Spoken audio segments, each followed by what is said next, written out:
पत्थर गर्मी से गौरा, करा व्यवस्था कुछो नरमी ए गौरा, करा व्यवस्था कुछो नरमी ए गौरा। जरा तो पत्थर गर्मी से गौरा, करा व्यवस्था कुछो नरमी ए गौरा।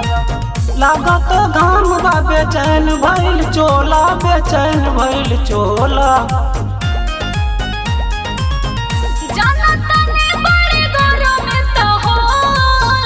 जनतानी बड़ी गरमी तो होला। आई पीस के पिया दी भोला जी भंगिया के गोला, आई पीस के पिया दी भोले जी भंगिया के गोला, आई पीस के पिया दी भोले जी भंगिया के गोला, आई पीस के पिया दी। बोला बोला बाबा बैजनाथ की।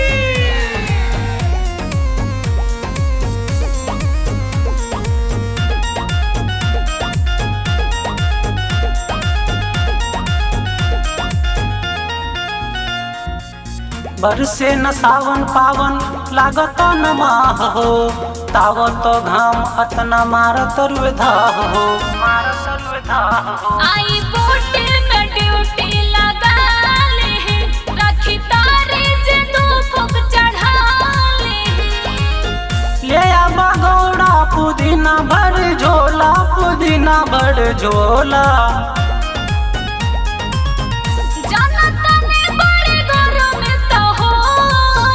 जनतानी बड़ी गरमी तो होला। आई पीस के पिया दी भोला जी भंगिया के गोला, आई पीस के पिया दी भोले जी भंगिया के गोला, आई पीस के पिया दी भोले जी भंगिया के गोला, आई पीस के पिया दी। बोला बोला बाबा बैजनाथ की।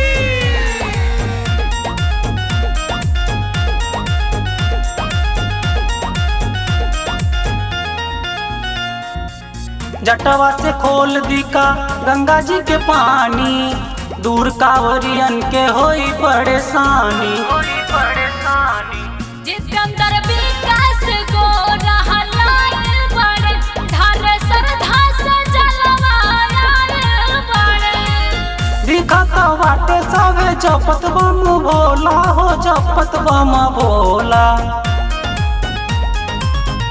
जनतानी बड़ी गरमी तो होला।